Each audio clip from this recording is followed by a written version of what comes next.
On this week's episode of the I-501C, the podcast for nonprofit board members, I interview Janene Amick. Janene is a CEO of Florida Cultural Group. She's a past president of the Bradenton Kiwanis Club, a member of Access Financial Federal Credit Union, and MCR Health Board of Directors, and the list goes on with any number of awards and recognitions. She is a true leader, a leader in our community, a demonstrated leader with her board, and I think you're going to enjoy this interview, so please join me as I interview Janene Amick. Hey, I want to jump in real quick. Somebody asked me the other day, what does the Corley Company do? Well, we do three things for nonprofits. One, we facilitate meetings, yes, like board retreats where we discuss governance and strategy with all the members of the board. Number two, advise CEOs and help them as they make decisions and implement actions to drive their mission. And then finally, we produce podcasts such as this one, but also for a number of nonprofits to help you get the word out, get your message out. So if you're interested in any of these services, please feel free to reach out to Michael at thecorleycompany.com. Now back to the podcast. All right, on this week's episode of the I-501C, the podcast for nonprofit board members, we're actually interviewing a CEO, a friend of mine, and somebody I have great admiration and respect for, Janene Amick, who's the CEO of the Florida Cultural Group. Janene, if you would, please introduce yourself and share with the audience a little bit about how you became CEO of the Florida Cultural Group and your trajectory into that role. Well, first of all, let me say thank you. I am super excited for this. I've seen my professional colleagues on your podcast. I was honored when you guys asked me to just talk about my passion, my love, and how my position helps community and how the community supports me. So trajectory. I've been with this particular organization going on 19 years, and I started on the board of directors for what was then known as the Manatee Players, Inc. Back in 2001, they were going through a campaign, a feasibility study, just asking the community, what do you think about us building a performing arts center? Long story short, I'm in a meeting. We had had the ebbs and flows of many different development officers. And one day the board members looked at me and said, Janene, you've been doing this as a volunteer with the Boys and Girls Club, the foundation over there. What do you think about joining us as a team member? And the rest is history. Started in development, got to work as the owner's rep during construction, really finding out the bones of the building, letting the people know what they were investing in. From there, went to the executive director. About 3 years after that, right during opening, now 11 years ago, can't believe the building's been open 11 years, that moved into the CEO position. The board at that time embraced a corporate model. We knew we were growing, we were stretching, and we couldn't do everything we had always done the same way in order to embrace the new facility and the campus, the vision we still have for the future. And then just most recently, the CEO part of my titles, the small end, actually Chief Cheerleader. That's where I embrace. We have fun every day. I won't say it's a game, but as being the chief cheerleader here and making sure that I've got that bullhorn and sharing with our community what we do is what brought us to today. And I've heard you introduce yourself as that recently, the chief cheerleader, and then boy, that's appropriate. I've seen you in action. So you move into the CEO role from executive director, fund development before that, which is a topic we're going to talk quite a bit about today. And I know even before that, you were in the for-profit sector running a business and was quite successful in that area. But the role of the nonprofit CEO, how do you define it? And how do you articulate it to people? What is the primary role of a nonprofit CEO? Well, I not to be cliche, I really do believe it's the chief cheerleader. It sounds odd, but from that perspective, when you put the chief in front of it, you're the chief advocator to the donors, to the staff, for the board. You're, if you're going to make me, in just a few words, it's the chief cheerleader. You're an advocator. You are that leader. You're that shoulder that needs to be leaned on. You're the foundation that ideas need to be able to embrace. one thing that's probably a little different than myself is I believe sometimes I do the best in the middle of chaos. We've got a board, we've got a staff here that embraces risks and change. And so from a CEO perspective, you have to be able to maneuver quickly and without fear of failure. Because sometimes the failures we learn are the biggest positive things that happen to organizations. And they help us redirect, realign, make sure that, we're mission focused, but being aware that, as a public charity, the end user is really our community.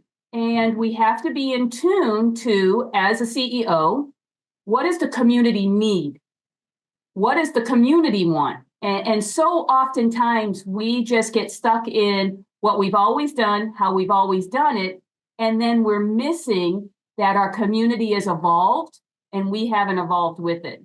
So as the CEO, I'm going to say it's embracing the change, leading your staff, advocating for the community, and being that voice that sometimes has to say things that, are hard. Change is hard. Boy, well stated. And you really described leadership in totality there. And I appreciate that. I know one important role that you have as the CEO and the chief cheerleader is raising money. Mm-hmm. How do you approach, what is Janene's approach to fund development? You've been very successful. And do you have an approach, a philosophy? What could you share with us? Well, I'm going to share the secret sauce. It's don't ask. I'm going to say don't ask for money, but I ask every day for help, for investments, and for advice. Sometimes when you ask for a donation, it can come across so one and done. And in regards to fundraising, it's about, this is just the first step in a journey. So you want to embrace the person, the group of individuals, the particular avatar maybe you're marketing to, from a perspective of, this is the first step in a journey. So from my fundraising, sometimes it's about asking for advice from new audience members.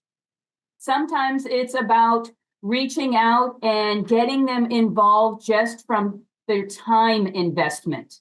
I'm a true believer that not all donations that really have major impacts in organizations are cash-based.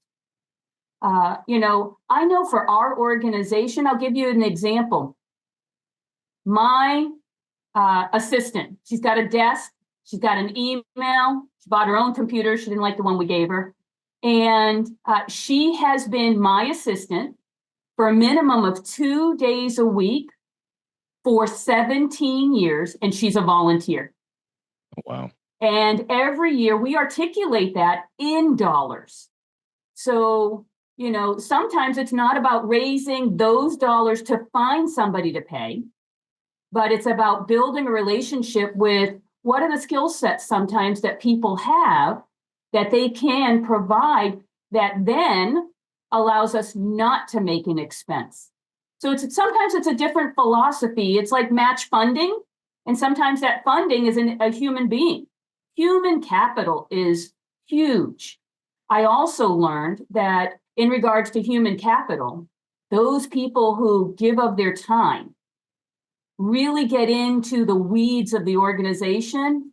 Oh, Michael, those are the ones that you wouldn't believe the legacy and the endowment gifts after. So it's just a one path. But, as I said, it's about meeting them where they're at and then making sure you're asking for the right thing for where they are. Advice has always been one of the best ones with some of my major donors. They have seen far more than I ever could in their corporate experiences, maybe on their boards in other organizations that as they relocate here. Asking for advice, they opened my eyes to needs I didn't realize we had.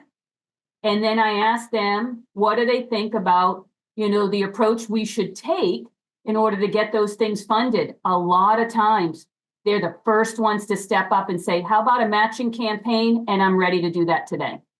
You articulate that so well because people want to help people who ask for help. And I've seen you do it. You don't do it insincerely. You sincerely want the help and assistance. You digest and listen to what the person has to say, and then you move accordingly. So you're very humble in that regard. You are not a CEO that has all the answers. You will get the answers, but you don't have to originate with all the answers. And I want to touch on something that you said, which I thought was really profound, Janene, and that was the legacy giving aspect of it with the volunteers.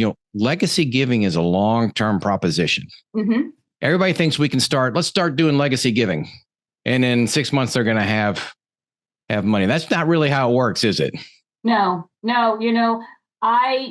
a CEO, you have to remember a lot of times we are so focused on numbers now. And we have to realize that a real good portion of what we're doing is we're managing now. But we should be focused as well as on financial stability later, well beyond when we're not going to be here. We probably won't even be remembered for it. But if your passion and your moral compass, the values you hold true, really help you lead, all of those things I truly believe come back as blessings. And those people make those decisions because, as you said, you have to be real with them. And in regards to realism, not everybody wants to volunteer for the same types of organizations. Not everybody wants to donate to the same types of organizations. So as a CEO, I would, just remind my fellow CEOs, it's not always about getting, that new donor who moved into town because we know they donated millions somewhere else. And we spend all kinds of time trying to get that one person because we're looking for a big dollar and we miss building the relationship. Well stated. Now, let me move on to the board a little bit and your relationship, your management of the board, and you are masterful at it. So how do you engage your board members when it comes to fundraising? How do you encourage and help them see that it's a role of the board, so the fact that they contribute and they go get? So I know many of my board members are going to watch this when it is aired. So I don't want to give out all my secrets so they stop doing what they're doing. But sometimes it's getting them involved, but not telling them they're fundraising. Fundraising is a big, scary word. It is. And they, a lot of people make the assumption because we have telemarketers, we have people calling us at home. We have people following us to work, people coming in and they think that's what it is. They think it is that one and done moment where they've got to ask for a specific amount of money. So some of the things we do here is we get our board members involved in the thank yous. So our board members really are involved in the beginning and the end of the process. So the beginning, invite your friends to the theater, open doors, encourage them, just walk alongside of them to a variety of our programs so that our board members are proud. They are the ambassadors, they're that mouthpiece walking alongside, they're the proud, it's almost like they're proud parents to walk people through, to meet and to talk about, hey, let's go to a rehearsal. Let's go see a show. You're coming to a nonprofit event. I'm going to be there too. Backstage tours, the beginning of that process. Then we as staff, we do the middle. What can we learn about them that maybe our board member doesn't know? What are some of the hot buttons we've realized? So then we can feed the board member more information for the follow-up the second time. And then when that person does make some type of commitment, time, treasure, talent, making sure that board member has the ability to say thank you timely. That in itself builds another type of relationship. We always choose a newer board member once they start their first term as one of our older board members who might have done 9 years or 6 years has left. we ask, okay, who is going to make a commitment to come in once a week and just make phone calls and say thank you? And we normally do it with a newer board member because they just call, say thank you. They're not asking for anything, but then they get all kinds of questions. At the same time, it is training that new board member because they're learning probably more of the programs, getting into some of the weeds of what people appreciate and passion. But from that perspective, we rotate through. We have board members who are on active committees. So, you're on a marketing committee. We're Performing Arts Center. You would think that marketing means we only talk about advertising shows, but it's not. It's, okay, how do we make sure that that brand element of advertising a show is in line with, do you know that your ticket only covers half of that performance? What materials do we need? So marketing is doing it from behind the scenes, making sure that those others who are doing those backstage tours, have the materials that are in line with the same discussion. So our board members are great about actually being people who work the process, and each of them, do it in their own way. But you have to find their comfort level. And sometimes you find their comfort level by making them uncomfortable. And so you just ask everybody to try it once, and like making phone calls. Normally people don't like calling strangers. Okay. Right. But what we've noticed here is if you can get a board member to make at least 10 phone calls, because you got to make at least 10 because they're going to leave at least 8 messages. But if you can do that, and those 2 phone calls of people who pick up and say, wow, a board member called me, asked me how I'm enjoying, what I'm investing in, and then the board member is so psyched up, they find, okay, it wasn't hard. I really liked it. I found out something that other board members don't know right now. And so I really encourage my colleagues, my friends, and others to just push them a little out of their comfort zone into something like that.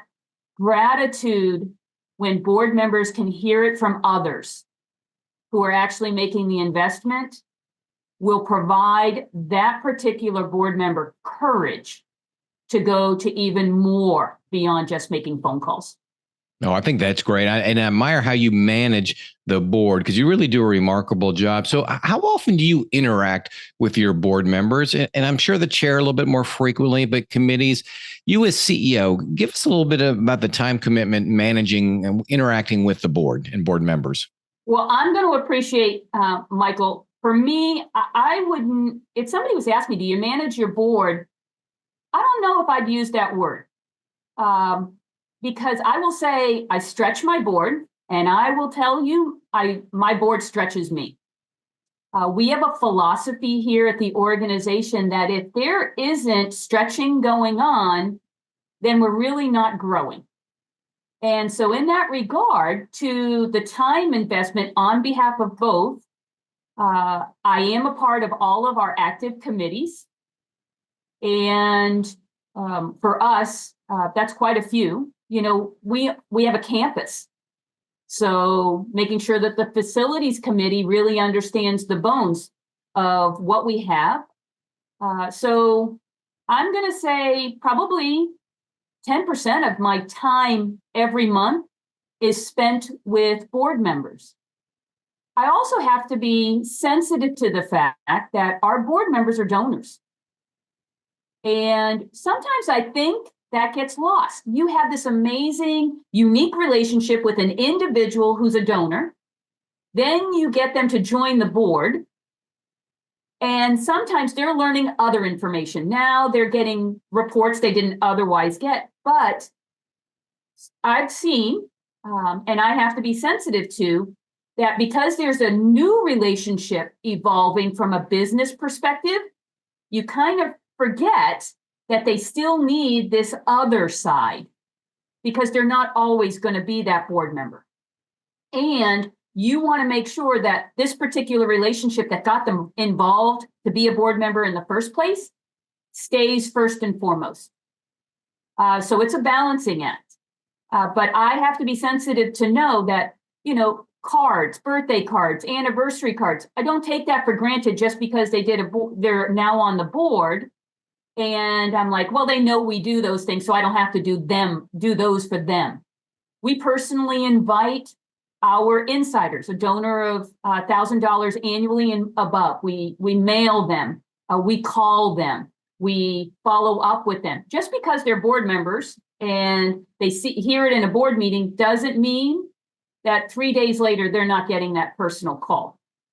I know that was a little rabbit hole off topic, but back to what you were saying in regards to, 10% of my time is spent. And for my board chair, it's once a week that we carve out a time so that they understand where we're going. Our board chair, this particular one, doesn't go to all the meetings because they're employed, so I have to be sensitive. Since I've been here, I have had 7 different chairs. And each one of them, I will promise you, has had a different depth in their leadership, how they want to manage the process of running meetings. And I had to learn early on that probably when they first come on as chair, or even the month before their chair, is taking extra time to say, what did you really like about how the meetings were? What did you want to change? What do you think's missing? What do you think's too much? So that the expectations to make sure that they are successful as a chair are really articulated before they even bring down that gavel the first time or send out an email where at the bottom of their name says chair. So I think that that's important to spend that time, probably 2 or 3 hours, 2 times before they take that role, and just talk about the processes of disseminating information and running meetings. Very good. I like that intentionality. And now, as we're winding down the last couple of questions. So you've been CEO for quite a period of time. We've been with the organization 19 years. You said, how has the role of CEO changed over your career? Yes. I think the role of the CEO in our industry has changed. I think that those who are keeping their ear to the ground have realized that it's not just about the management and administration, but it's about the relationship building. I am a firm believer that the CEO is also the Chief Development Officer, even if you have a development officer. That relationship with the development staff has to be embraced. I've seen quite often where the development office is like, that's your responsibility, those are your numbers, but it isn't. So from that perspective, the CEO needs to embrace fundraising themselves and advocating for their entire organization. It's not just about telling people what's going on, it's about inviting people in to see what's going on. And it's not just about creating charts and presentations or reports, but it's about setting goals and being active in those goals being met. So from me, I'm going to say that's one of the biggest changes I've seen. The other change that I have seen is that CEOs need to be much more intentional about being personally responsible about the rules and the regulations that are changing about how 501c3s operate, and making sure their board is educated on those things as well. Our board doesn't know what they don't know. And we as CEOs, although the community sees us as the one who is responsible for everything, we have to remind ourselves, it is our board that at the end of the day really has the final say. So embracing that through the last couple of years and being mindful that, legislation and our leaders at the federal level are always talking about nonprofits and charitable changes. And I believe that it is the role of the CEO now to be intentional about educating ourselves on those things, those potential changes, so that we are ready to educate our boards and our donors. Oh, very good. And you're right. That has been a significant change. And I know you're right on top of that. So as we wind down, the last question, if there's a new CEO out there, what advice, what tips would you give to him or her? Find 4 other CEOs who are willing to mentor and coach in 4 different sectors. I received advice when I took the CEO position. It's lonely at the top, but it doesn't have to be. So you need to remember, I'm speaking directly to those new CEOs. We're empowered to lead in our positions. Don't get caught up in trying to get your emotional fill at work. It doesn't work.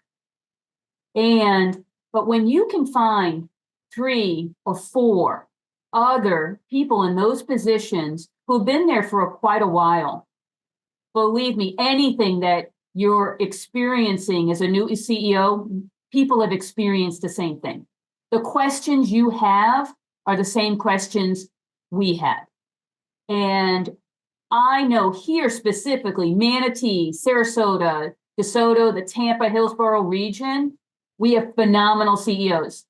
They've never closed the door on me when I've reached out to one in particular. Stretch yourself and just introduce yourself and say, do you mind, with your level of expertise, if I needed to, could I ask you a question? I know that my information will be shared through this podcast. Please feel free to reach out to me. You can use me as that wall to throw spaghetti against and see what sticks. But make sure you get quite a few different perspectives. Each nonprofit is uniquely different. We don't do all things the same way because we don't serve all the same clients. So make sure that you are filling your toolbox as a new CEO with a variety of tools that are going to help you build the best organization you can. Wonderful advice from Janene Amick, and she is one of the good ones out there, one of the best ones in our area, CEO of Florida Cultural Group. Janene, I can't thank you enough for being on the podcast today and the wisdom you've shared. Thank you. Thank you. All right. What a wonderful interview with Janene. And this is Recapping with Reed. Reed, what were your observations from this interview with Janene? So my first observation is that the CEO needs to be the chief cheerleader, and they're also the chief advocate to all the stakeholders. Well stated. That chief position, she represents it very eloquently. Number 2. The secret sauce to fund development is not to ask for money. Ask for help, ask for advice, and to also realize that not all donations that have major impact are cash-based. They can be volunteer-based. They can be giving time. They can also have a major impact. Yeah, they can. And she is a master at that. And number 3. And my third piece was from the very end, the advice to new CEOs. Find 4 other CEOs who are willing to mentor and coach you that are in 4 different industries because they've gone through what you're about to go through. Nothing like having a strong support peer group or a mastermind to be part of to help you as you navigate your leadership role. So there you go. Recapping with Reed. 3 significant aspects from the interview we just had with Janene Amick. And we will I-501 see you next week.